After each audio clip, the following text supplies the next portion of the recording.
and welcome to NASA Launchpad. I'm your host, Caleb Kinchlow. For centuries, humans have been peering into the cosmos. Our fascination has driven us to send humans and robotic missions to other planetary bodies. Doing so, however, comes with its own sets of challenges. One of the biggest challenges is entry into an atmosphere. When you enter into an atmosphere such as Mars or Earth, you have to actually come back through the atmosphere at high speeds. And what you actually end up doing is generating a lot of friction and a lot of heat.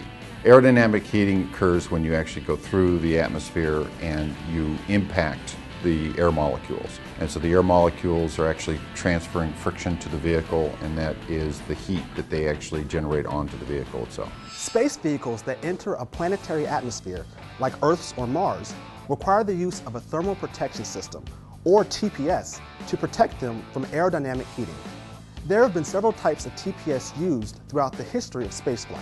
You might be the most familiar with this, the recently retired space shuttle.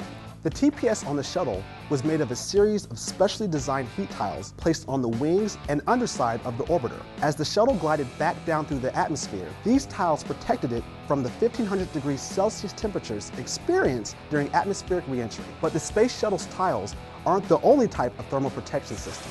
Now, NASA's working on a new kind of reentry system called Hypersonic Inflatable Aerodynamic Decelerators. The shape is similar to that of the Apollo capsules, but there's one major difference. A HIAD is, like the name implies, inflatable, which means it's not rigid. This means a whole new type of thermal protection system is necessary. The heating on the exterior of the heat shield is an aerodynamic heating that gets really super hot. I mean, we're not talking about the oven temperature you can put your hand in. This is stuff that's going to burn up aluminum. A HIAD is actually an inflatable heat shield that can take a lot of folding. We actually pack it into a tight little package, and then it opens up, and it's still got the capability of taking that thermal heating that's going to happen when it re-enters. Right now we're working on thin materials, okay? We've got to have materials that are going to survive entering the atmosphere, so we're looking at a combination. You can't just have one material. We have not found a single material that's going to do everything we need it to. So we actually have layers of materials that we use. What we've got here is a Nextel, which Nextel is actually used in aircraft engines. It's just a thermal insulation that aircraft use. We have Pyrogel, this black stuff. This is an insulator. This is actually a pipe insulator is the current use for this material, and now we're using it for space applications. In addition, this is Kapton coated Kevlar, and we coat it with Kapton to give it a gas barrier.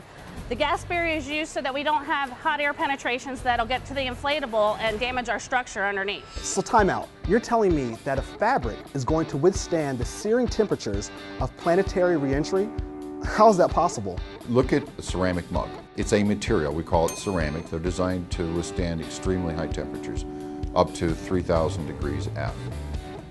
The one thing that we have been able to do with these ceramic materials is that we can now make them into very thin fibers. Basically, they look like hairs, but they're high temperature hairs. So you have these high temperature ceramic fibers, and then what we do is we use traditional weaving technology like you would see in drapes or sheets or anything else, and we weave them into a fabric.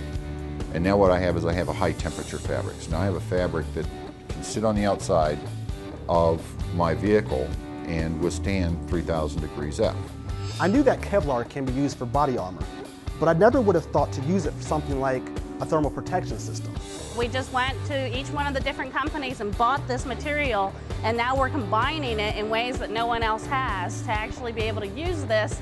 And it's so far, we've done a bunch of in-house testing, and it's been working great for us. It's cool to see NASA taking current technologies and using them in new ways. It's all just part of the cycle of technological advancement, and just one of the objectives of NASA's new game-changing development office. And who knows what kind of advancements we'll make thanks to technologies like HIAD.